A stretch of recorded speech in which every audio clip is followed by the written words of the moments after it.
That's not the impression one Texas mom got when she watched the video. I was really taken aback by what I saw.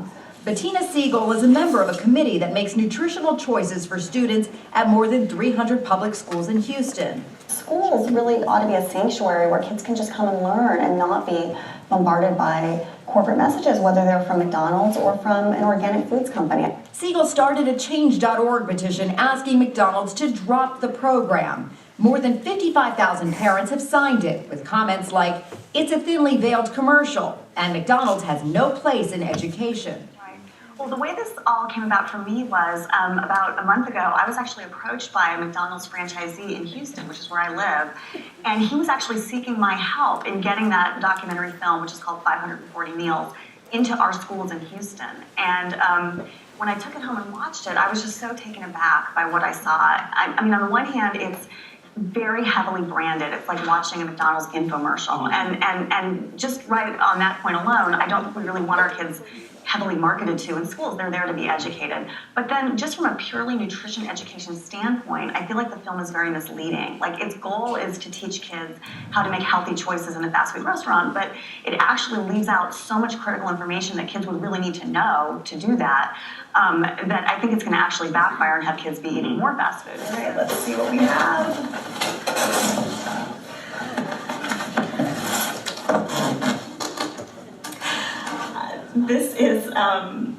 This is really amazing to see. I've got to say, this is really quite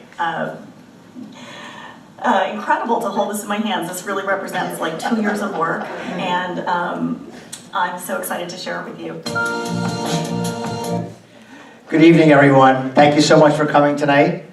I want to thank you for coming today to the Hunter College New York City Food Policy Center and Tisch Food Center event to talk about kids' food.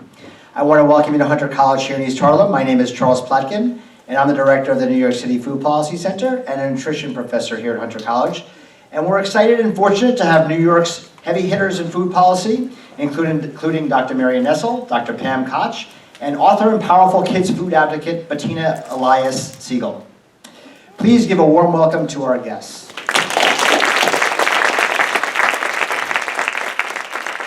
Normally I would have each person say who they are, but I think everybody knows who they are. So we're going to jump right in and start with our discussion. And I looked at our first few questions and I didn't like them, so I'm going to skip them and go right into this. You know, and I thought about this. Are public health advocates too harsh on the term highly processed foods? Do these foods belong anywhere in a child's diet or any diet? Can you briefly touch upon the difference between processed and highly processed and ultra processed? So it's a twofold question. Yeah, sure. I'm deeply electronically challenged. We have a definition now because of Carlos Monteiro and his colleagues at the University of São Paulo in Brazil. We have a definition that distinguishes unprocessed, processed, and what he calls ultra-processed foods. And it's ultra-processed foods are defined as those with ingredients that you never find in kitchens, things that don't look, these are products that don't look anything like the ingredients that the foods they came from. They have lots of added salt and sugar. And by this time, there is so much evidence that links consumption of ultra-processed foods to poor health that you really have to take the whole concept seriously. And I guess the easiest way to explain it is corn on the cob is unprocessed, canned corn is processed and has maybe salt added, but not much else. And corn chips are quite another. Corn chips with various kinds of flavorings added are quite a different category. And the study that has really made this something that you have to take seriously was the one by Kevin Hall at the National Institutes of Health a few months ago, where he put people on a diet of processed foods and then on a diet of ultra-processed foods. And when they were matched for carbohydrate, fat, and protein. And at the end of the 2 weeks on the ultra-processed diet, were eating 500 calories more a day and they gained a pound a week. And they have no idea why that happened. It's just something about these foods, the way they taste, the way they fool the body into thinking that you're not full and you want to eat more of them. Can't eat just one. And that was great, and I agree with everything. And just to add on to that is, part of your question was, are we too harsh on them? And I think we're absolutely not too harsh on them. And at the same time, we have to realize that we have communities that is the only food that is available. And so what we don't want to do is ever make judge anyone that is making food choices. And as nutrition policy advocates, we have to do everything we can to change the food supply so that is not the case. Because there's more and more, that was the biggest study by Kevin Hall, and there is more and more and more studies that are linking ultra-processed foods and how much people are eating with all kinds of health conditions. But you're not advocating eliminating all processed foods, right? I mean, No, the junk foods that everybody loves, but in small amounts, moderation, and fix the food supply so the healthy choice is the better choice and the easy choice. Right. I mean, you had said, does this food have any place in children's lives? Yes, but does it have a place in every part of their lives? It shouldn't. And that is really what motivated me to write the book, because it really has encroached on so many aspects of children's daily lives, from what one of my readers calls kid kibble, the little packaged snacks that seem to show up at every activity. What's going on in school cafeterias, driven by all kinds of factors, including underfunding, restaurant food. So that's the problem. It's overtaken children's diets. And one of the things that in your book, and we talk about as advocates, as public health advocates all the time, is with kids, there's that nag factor, right? Which is, they study scientifically. How is a parent supposed to navigate those waters when, their kids are being marketed to in such a heavy, sophisticated way? They're getting psychiatrists and psychologists and experts on the side of the food companies. And here you are, you're a parent, and you're trying to navigate this. And I want to read this one thing that I thought was crazy good. There's no more confident parenting expert than the person without kids. Before our two children came on the scene, I knew I'd never use television as a babysitter or lose my cool over a sibling squabbles, because my kids would coexist in perfect harmony. And I think this is so weird. And I was also convinced that the whole idea of, quote, picky eating was a myth. If a friend complained that her toddler wouldn't eat vegetables or would only eat buttered pasta, I'd nod along in sympathy while secretly thinking it was all just a product of bad parenting. So that's from her book. I was that judgy person. I'm so sorry. So given all that, Well, so there are two different questions there, maybe, like how to deal with the advertising and picky eating. Well, the advertising will hold, because that's a whole. Okay, yeah. Yeah. So I really did want to explore picky eating in the book entirely. I mean, not entirely, but mostly for selfish reasons. Like, as a parent of a child who I perceived as picky.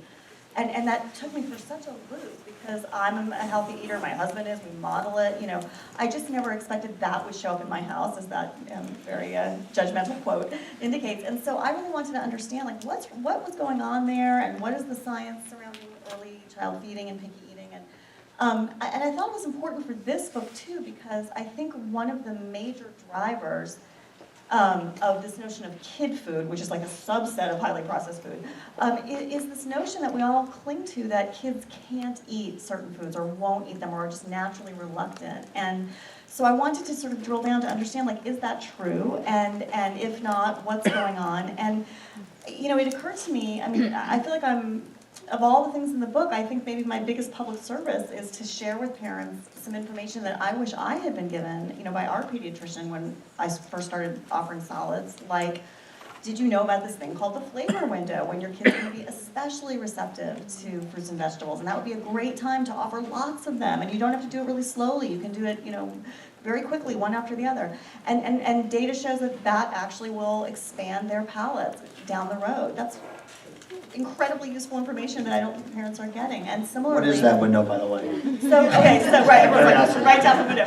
So the window, the weird thing about the window is it starts at 4 months. It's like 10 minutes. Yeah, no. It's like 4 months to 18 months, but the peak is like 4 to 6 months. So what's troubling about that is some kids aren't ready for solids at 4 months. So you got to proceed with caution. I'm not advocating that anyone would jump the gun on that. But is that me doing that? Whistling? Okay. But the window starts to close at a certain point. And then that's the second thing I wish I'd known, which is that toddlers naturally go through this thing called food neophobia, when suddenly they're going to become much more reluctant eaters. If someone had just prepared me for that as a normal parenting stage, like, you're not going to sleep a lot with a newborn, just things to prepare for, I think I might have approached feeding my child very differently. And I think I'm not claiming that this is entirely why we feed kids the way we do in America, but I do think that's a thread of it. And if parents were armed with that knowledge, going into it, I think that could help. So swinging back specifically to the nag factor, because I do want to talk about that, because I think that is a big issue for parents everywhere, right? Of not wanting to have to deal with your child, and even learning the terms no and everything else. You don't want to have your kids screaming through the market and so forth. And I just think that it's related to the marketing and advertising, but when you're there on the ground, what is the parent to do? I just think it's important to not ignore that as advocates. Right. I mean, it's incredibly hard, and you are in a public place, and they know that. That's why this is being stoked. That's why there are cartoon characters right there in the supermarket on the box, because they know how that works. And you are, loath to have a big scene in the supermarket. I mean, I think it's a tough question. I think it depends on the child's age. I think if it's a tiny toddler, you do what you do always with toddlers and just try to distract them. Just try to move on to the next thing. I was hoping you weren't going to say hit them or anything. Yeah, no. But I mean, obviously, as children get older, then it can become an opportunity for some nice nutrition education. You can talk about what's going on. I'm a huge believer in inoculating children. In other words, when they're old enough to understand what advertising is, to really show them, look how you are being played. I mean, I don't have to use those words, but to show them that they're being manipulated, because I think as soon as they get that, that can really sap a lot of the power out of advertising. I really think that's an important and promising approach. I wanted to add on to that one of the things that you cover in the book that I've actually always used a lot is Ellen Satter's division of responsibility. And I think that is really critically important, because that then allows the parent to feel. Sure, I was just about to. So what it is that the parents then feel responsible, what the parents are responsible for, and that they can feel the power that they have this is to choose what to eat, how to present the food, where to eat, and then the child is responsible for how much they eat out of what's offered. And so I use that with my kids, who are about the same age as Bettina's kids, all the time, and said, I choose the what, you choose the how much. And it just ended up dividing it up. And then my kids would say to me, well, is this going to be offered? Or could we have this? Or I want to tell you that I'd like to have this today. And it just ended up making a difference. And I was at a big advantage in that I had taught Ellen Satter's technique a lot before I had children. So that was really, I think, helpful. And it's not perfect to navigate. And there's all kinds of crazy situations as a parent. And I think that really can help people to navigate through this highly processed world. Well, so I just want to mention this study that I learned about after the book was turned in, and I was like, oh, this would have been so good. But I don't know if you guys know about this, the Henry study in Leeds. Do you know about this? So this is fascinating. Leeds in England saw its childhood obesity rate drop, and they're attributing it to this program called Henry, which is health, I'm going to get this wrong, health, exercise, nutrition for the really young. And a key component of Henry is to put it kind of bluntly, is to give parents more backbone about what they serve. Exactly that. Teaching them the division of responsibility. Teaching them not to be authoritarian about food, but authoritative. Like, would you like this or that? But you've chosen the universe of foods as opposed to what you have for dinner. And I thought that was so interesting that they actually saw a measurable drop in obesity that is not mirrored in any neighboring area. So they really do think that this program made a difference. So, you know. I want to say something about how hard this is. Yeah. Everybody knows Baby Shark. Do you know that Kellogg has done a Baby Shark cereal with 17 grams of sugar per serving? So it's a cereal with the Baby Shark characters on it, and I didn't believe it when I read about it. I thought they couldn't have been marketing to toddlers, but they are. Somebody got me a box. I have it in my office. You know, and That makes it hard. I mean, that means your toddler, your pre-verbal toddler is going to point to that and say, I want it. That's terrible. so segueing off of that, you know, I mean, should we, I know probably all of us in this room think that it's probably a good thing, but should it be banned? Should junk food marketing be banned? Yes. So why Other are we the people only have ones that done think it. that? Other people, and wait a minute, So other tell- countries yeah. have done it. I mean, you look at what's happening in Chile, for example, where they have they have a law that says that boxes of foods aimed at kids cannot have cartoon characters on them. And they have warning labels about the amounts of sugars, salt, and fat and calories.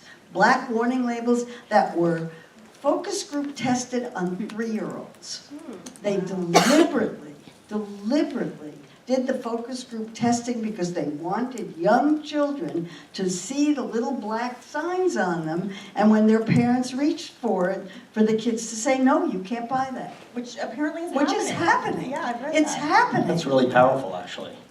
And you said that you think that we're the only ones that think that. I actually don't think so. I think that if parents really realized that they could have the power of that and got over the such push in our country of individual responsibility and it's up to everybody to do it themselves, once you have a conversation with people, even people that would believe that they would not want any rights taken away, and you explain it the right way, people say, you're right, why do we have this when it is making us unhealthy and it's not good for the environment?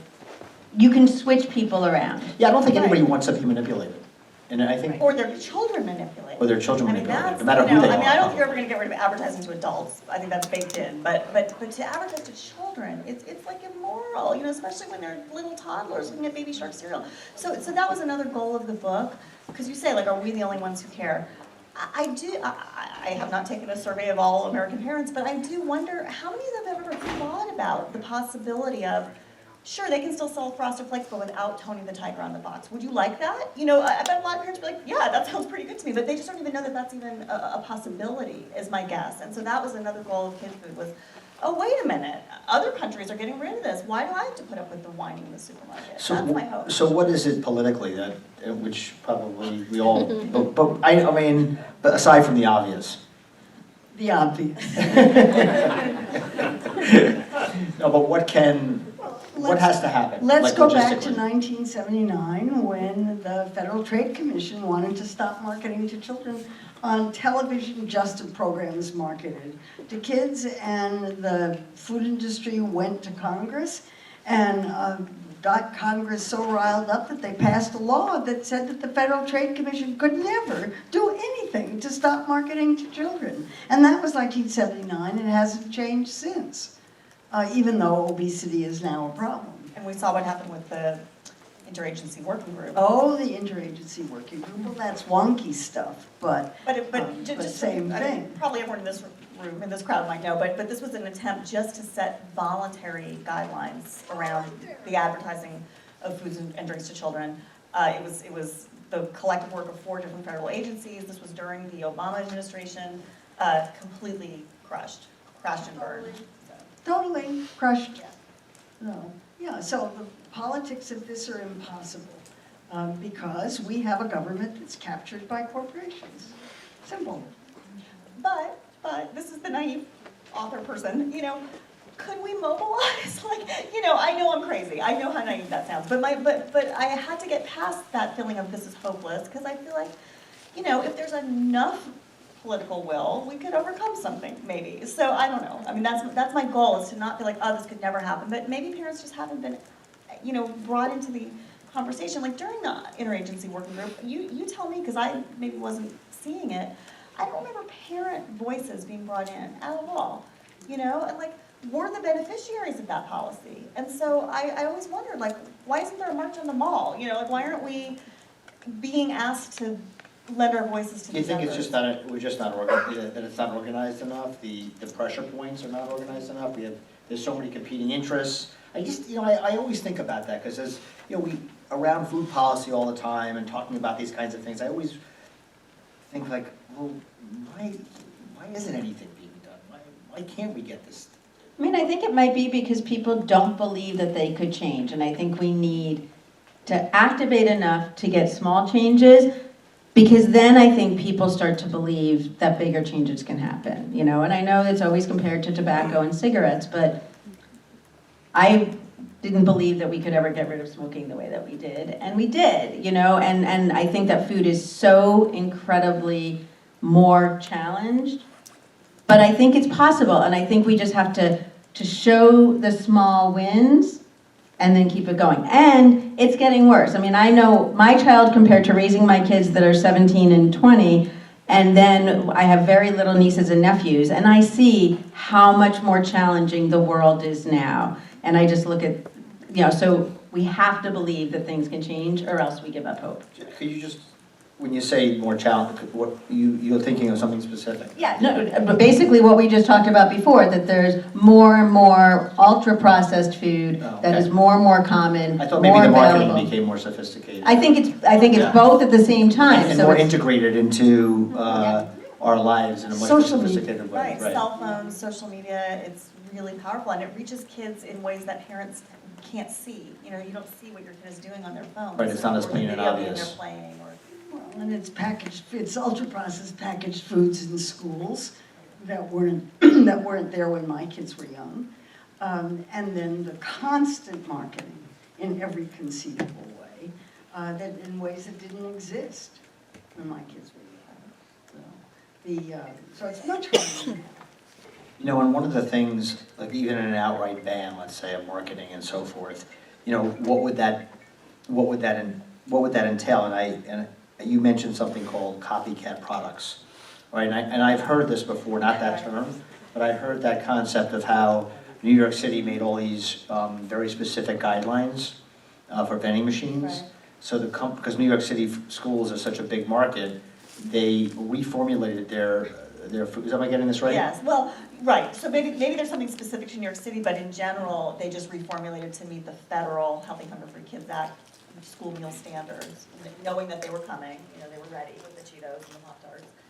And this is just a thing that I'm so passionate about. I feel like, we are never gonna realize the educational potential of healthier school meals if we are offering them to children right next to a rack of Cheetos or Doritos or Domino's Smart Slice Pizza, because nobody's telling kids, oh, this is slightly tweaked, it's a little better than what you get at the corner store. Nobody tells them that. In fact, they're doing everything they can to make kids think it's the same.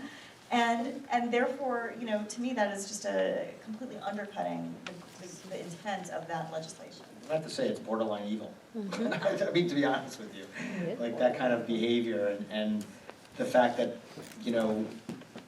that advocates and school DOE and that they're put in these positions, I just think is awful. Right. And a lot does stem from the underfunding of the lunch program. If they feel they have to sell these products to bolster their finances, so it really starts at a higher level. But. And the fact that there's so much ultra-processed food outside of school, and they depend on the kids taking lunch, and therefore... They want to keep them on campus. Yeah, and it ends up being a very, very challenging situation for the lunch programs to survive, given the world outside of school that they're competing with. Yes, agreed. So, thank you. So the food and beverage industry has a divide and conquer strategy for breaking down the family unit. What is this strategy, and how does it impact families? And I know that comes from you. How does it affect what kids eat? Right. So maybe someone else called it this too, but I call it the divide and conquer strategy, which is to get your foot in the door of the home by what we were just talking about, by aggressively marketing to children, which stokes their demand for products and invariably causes pestering, which wears parents down. You can say no and no and no, but the 8th request, you might say yes.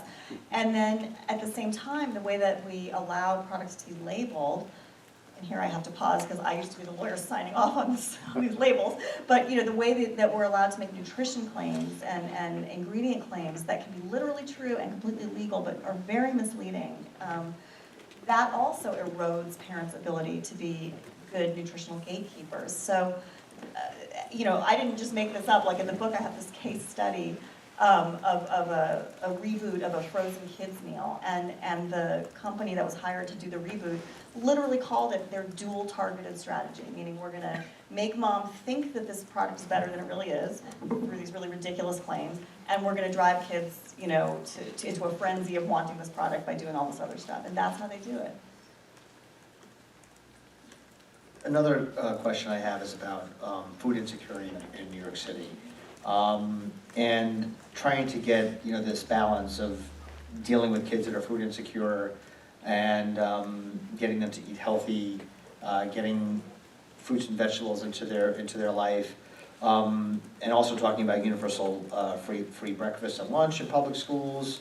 Can we talk about that a little bit? Not a specific question, but how do you? What are the challenges, basically, of trying to get kids to eat healthy in underserved communities?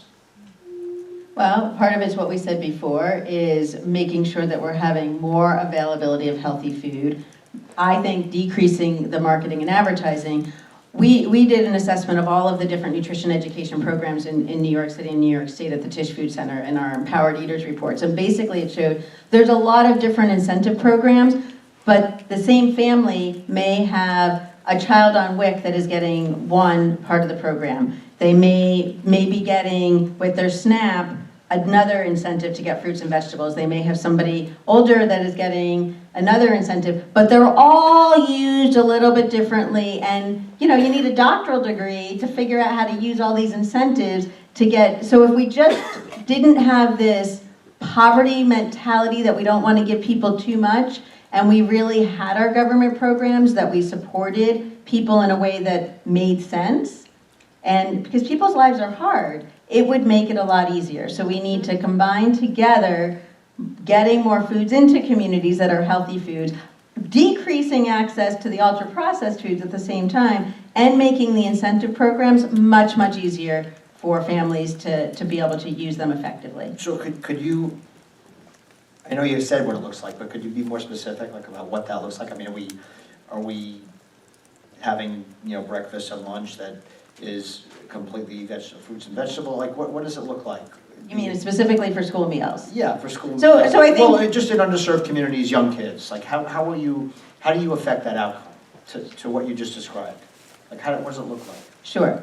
Do you want to add something? Well, I want to just give personal observations. I've been in schools where, the same food is served in all New York City schools, but in some schools the kids eat it, and in some schools the kids don't. And it's what I've observed, and I don't know if this is your experience, Bettina, but that it's completely personal to the school. If the staff in the school knows the names of the kids, interacts with the kids, feels that feeding kids is God's work and they want to do God's work, or whatever their motivation is, the kids are eating the food and there's not much plate waste. If I go into a school where the staff is totally disinterested, the kids are not eating the food and there's plenty of plate waste. It's the weirdest thing I've ever seen. I can tell in 30 seconds walking into a school. That's a study for Pam, for sure. Well, we spend a lot of time in cafeterias, and I agree with you that definitely the totally atmosphere. personal. So this means that it's staff training. It's somebody in charge thinking that this is really important. And I've seen schools where the food is pretty good. We're not talking about fancy restaurants here, but it's certainly edible. It smells good. The kids are eating it. It's astonishing. It brings tears to your eyes. And then there's a school that's next door where the kids can't reach the salad bar because it's too high. Yeah, okay, there you go. Nobody cares. Yeah. Nobody cares. Sometimes also it's socioeconomics, there can be situations, I'm talking about poor schools, in poor neighborhoods. Okay.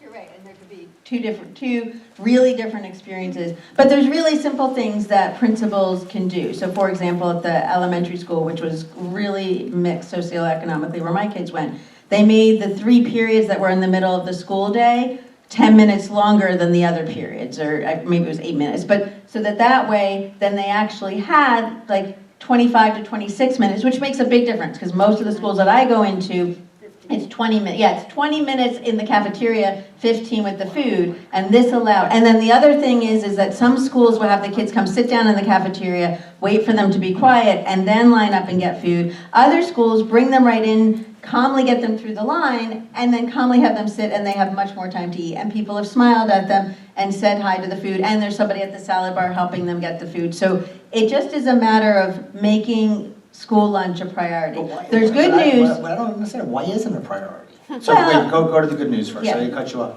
Yeah. First of all, there's a lot going on in schools. The school, well, I'm going to give an example, and I don't think he's here, but I think he would be okay if I said this. One of my doctoral students, who's right here, had one of the people in her study who's a teacher's college graduate in curriculum and teaching.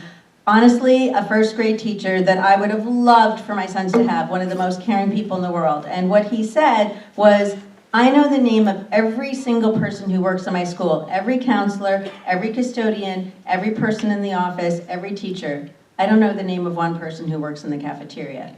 And that's because, just like it happens in the federal government, the USDA runs school meals, the Department of Education runs the rest of schooling, it is thought of as the separate part of the food day, the school day. The good news is that the new executive director of school food, Chris Cario, came from education, and he had his managers go and talk to the principals this summer to try to get them more excited about school lunch, to make school lunch more of a priority in the school day. And the same student I just talked about texted Deb and said, guess what? Our principal now said we're going to really take school lunch more seriously. So it's working. And so I think that we can have more schools that are like the ones that Miriam described, that are taking school lunch seriously and making it a really integral part of the school day. And then basically the meals are good because that they're meeting the nutritional standards, and as long as we can get more of the heat and serve food out and more scratch cooking in, which we just evaluated the scratch cooking pilot in the Bronx, and it is expanding, and there's more dumplings and barbecue chicken, peach barbecue chicken on the bone, stuffed shells. So there's more things that are really like meal foods that they're trying to do more in the cafeteria. It's really hard when you're serving almost 1 million meals a day and have to keep food safe, and I believe that change can happen. Yeah, I mean, He's speechless. Which is very unusual. Which is highly unusual. Bettina, a lot of blame for our children's poor diet can be placed on highly processed food industry, which we talked about, but you argue that the industry is the only cause. What are some of the other factors at play? Or did we talk about those? Or? Well, yeah, I mean, when I was writing the book, I did not want it to be just this indictment of the food industry, because I feel like, yes, that is a huge factor, obviously, but I think that's letting us adults off a little too easily if we just stop there, because I do think there are aspects of our food culture in which it's like acceptable to use unhealthy food to achieve all kinds of ends that have nothing to do with feeding kids, you know. So like the simplest example is the teacher who passes out the candy reward. You know, I get why he or she is doing that. You've got the crowded classroom, they're getting antsy. It's very effective, but that is not serving children well. So that's, you know, a small example. Another example that is like rampant in my district is school junk food fundraising. So, you know, we can't lay that at the feet of big food. My state is not funding our educational system, and so PTAs feel desperate. And we all know that it's a lot easier to put out donuts than to stage a car wash or a walkathon or whatever. So, you know, I just wanted to kind of walk through some of those things in the book. The way I did it is I have a chapter called Just One Treat, and I just take it like a typical kid, a 4th grade girl, through her day, you know, 8 a.m. PTO fundraiser, you know, 9 a.m. science project with gumdrops, because that keeps everyone focused in class, you know, and just take her through the day just to see how much sugar she could have consumed just from that one treat that each person is giving her for a different reason.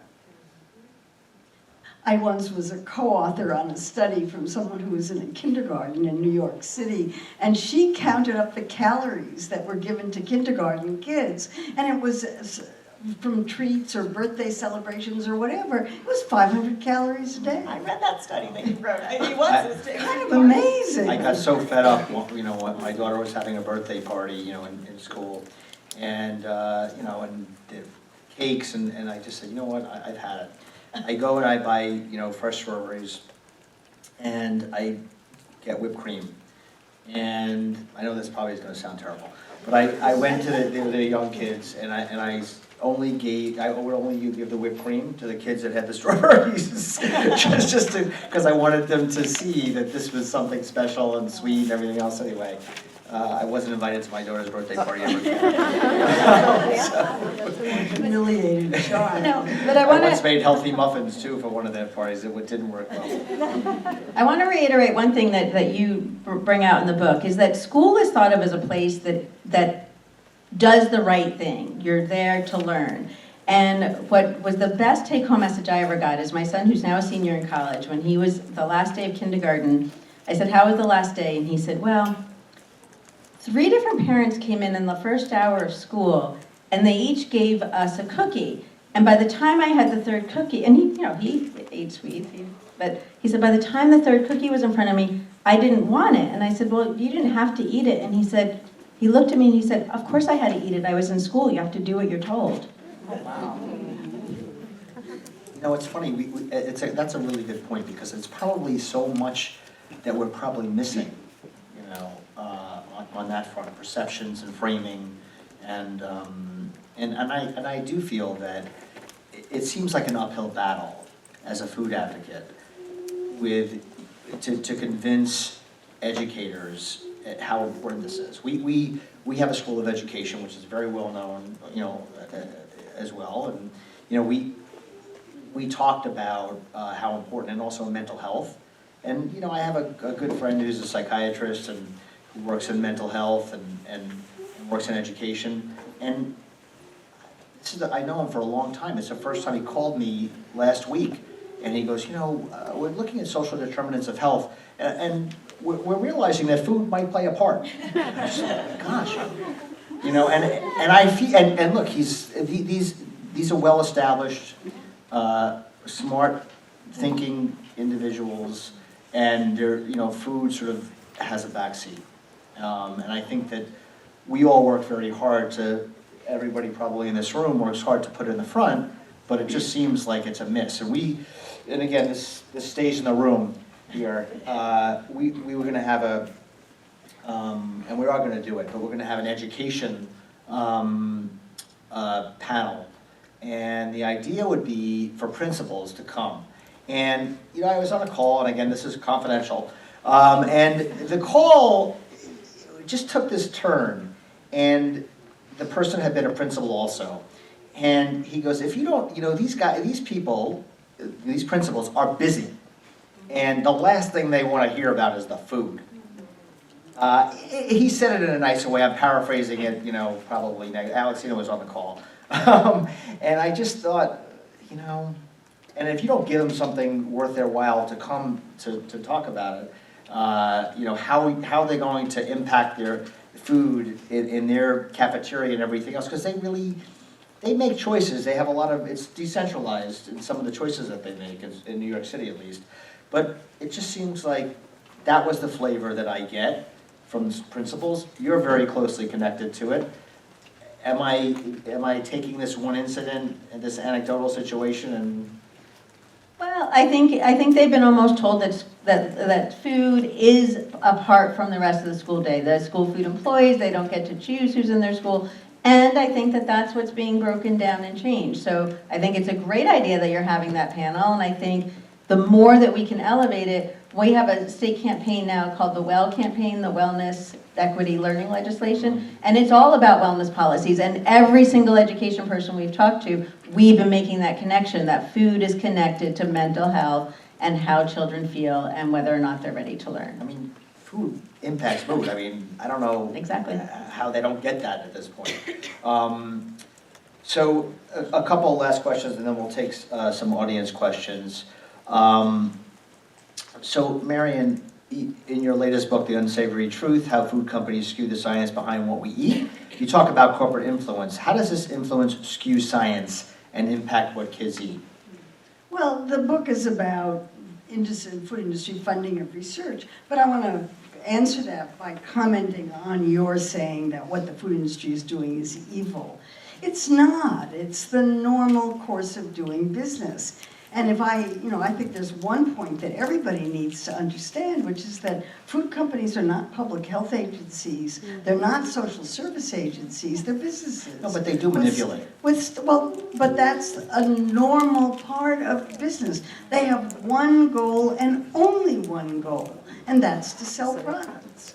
And so anything that they do is aimed at selling products, and everything that they do is aimed at selling products. And it's not that they're sitting there saying, how are we going to make kids sick or fat? It's that they're sitting there, how are we, government has changed the rules on school food. How do we keep making money off of school food? I mean, it's a very clear focus. Well, that's why I'm not running a food company. Right, that's why all of us are in universities.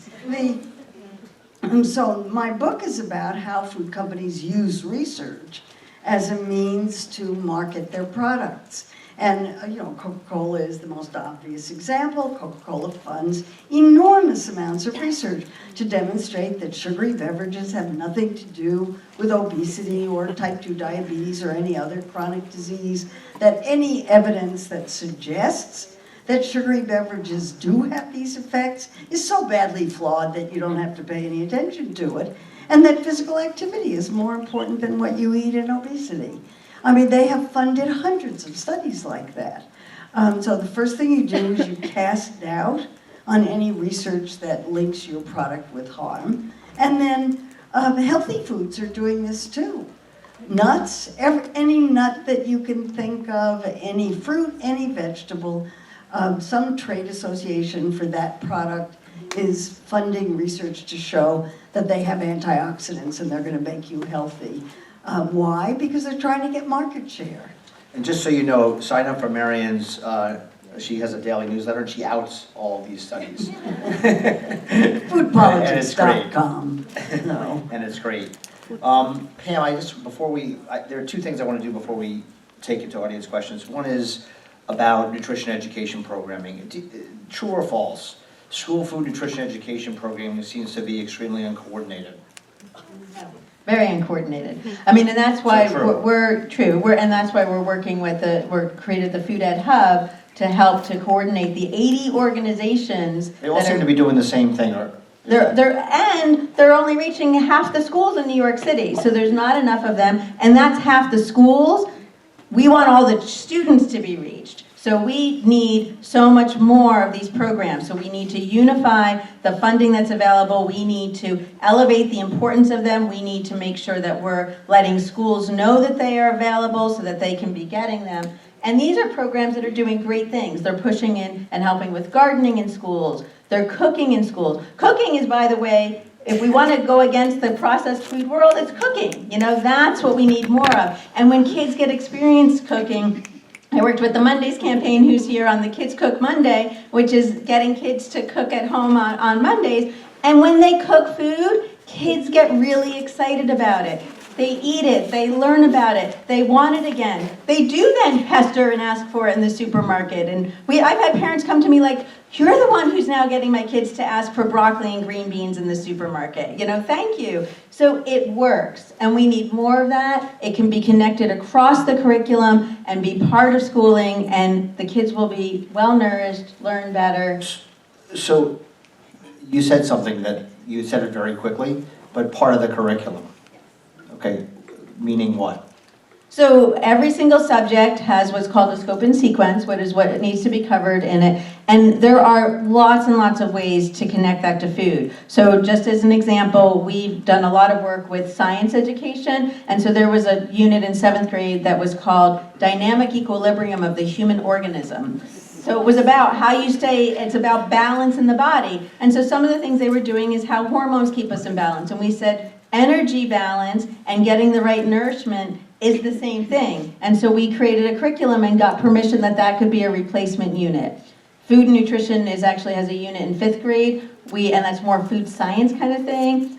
We ended up having a unit that replaced that involved eating and cooking, and got permission to replace 2 science units out of 4 with that. So, and there's lots of ways that it can be connected to social studies, lots of other ways it can be connected to science besides gumdrops, and math besides counting M&Ms. So there, and recipes, looking at recipes. So teachers can do that, and we're working really hard to show how the programs, what they are doing, can be helping teachers do what they have to do and integrating into the school day. And truthfully, there's some studies that show that kids that garden have better attitudes towards school. Kids that cook have better attitudes towards school. Some have even shown possible increased attendance on the days that kids get to do those activities. So it works, and it can be part of just the normal school day.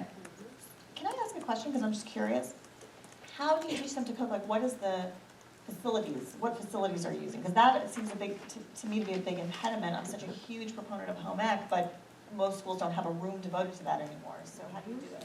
Yeah, so my doctoral dissertation over 20 years ago was part of what's called the Cookshop program. That's now part of SNAP-Ed. And now we actually, believe it or not, in New York City public schools in the 90s, so maybe this should leave the room, but we would bring in butane burners. So we had open flames in New York City schools. It just shows how much the world has changed. But we would cook rice and beans and all kinds of vegetables and everything just on a burner. But there are so many things that you can do that are simple assembly and cooking, or bringing in some things. So there's tons of programs that are doing this. So just anyway, and we have a database of all the programs in New York City so that schools can find them.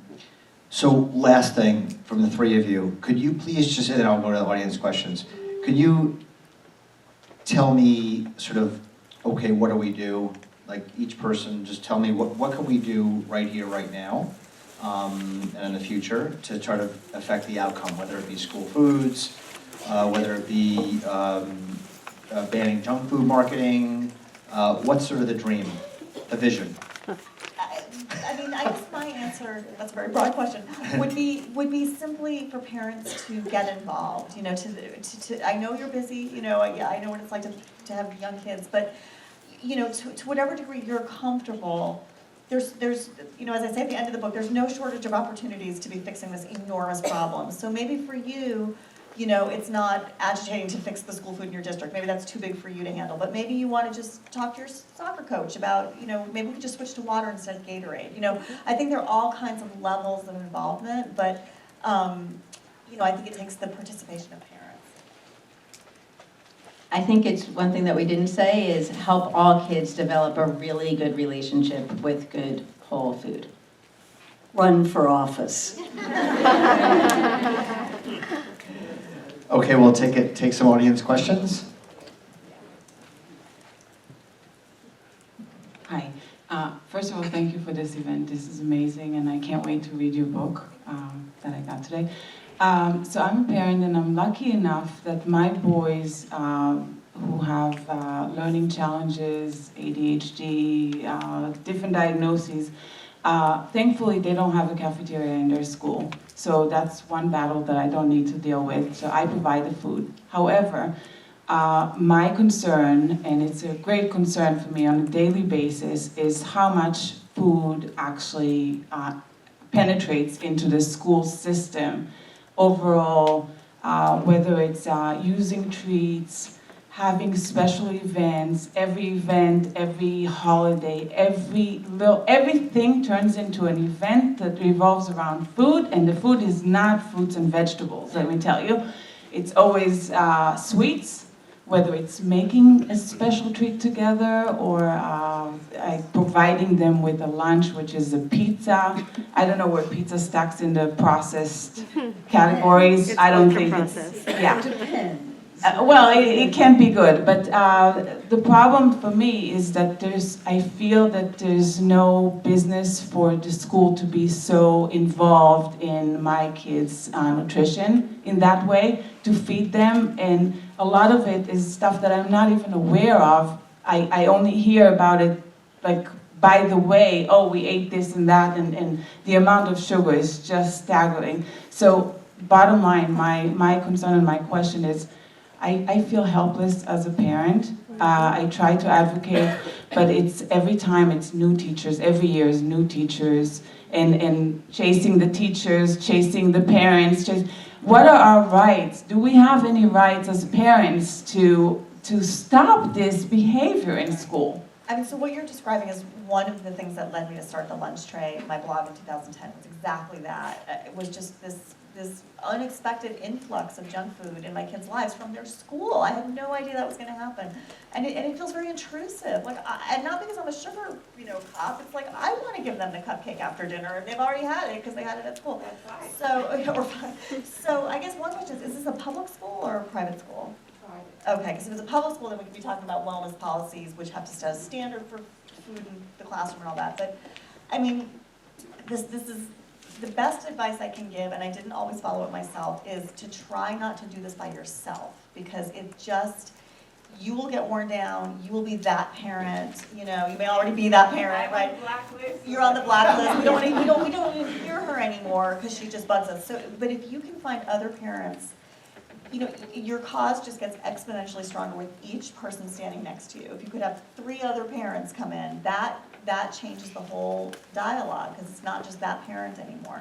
So that would be my best suggestion. And the book, I don't know if you've read it yet, but there's a whole chapter on rules for effective parent face-to-face advocacy, many of which, I'm quite frank in admitting, are based on my own mistakes. Like, I really wish I had known to do that, and also talk to successful advocates. And rule number 1 is to try to find allies, because going it alone, as you've learned, can be very difficult. And another thing to think about is possibly if the school will, has the right culture, if you could find those parents, maybe even setting up like a wellness committee so that there could be like oversight as her personnel changes, you're still in place, you know what I mean? I'll let you. Yeah. No, I just wanted to add on. I loved what you had, which I think was towards the end of the book, of where you said 1 parent doing it is a fruitcake, 2 is a fruitcake and a friend, and 50 is a movement. And there was a lot more in I didn't between. make that up, but That was great. And I had the same thing, and I happened to be really lucky that somebody who I went to school with, who probably most of you know, Ellie Krieger, happened to be a parent in the same school when I was in the school. And so what we did, and I would be happy to share it with you, is we created what we called snack guidelines. And this was way before smart snacks. And then we went around to and we got a bunch of other parents too. So it was a group of us, went around to every classroom and said, here's our snack guidelines, here's what we want to do. Got the teachers bought into it.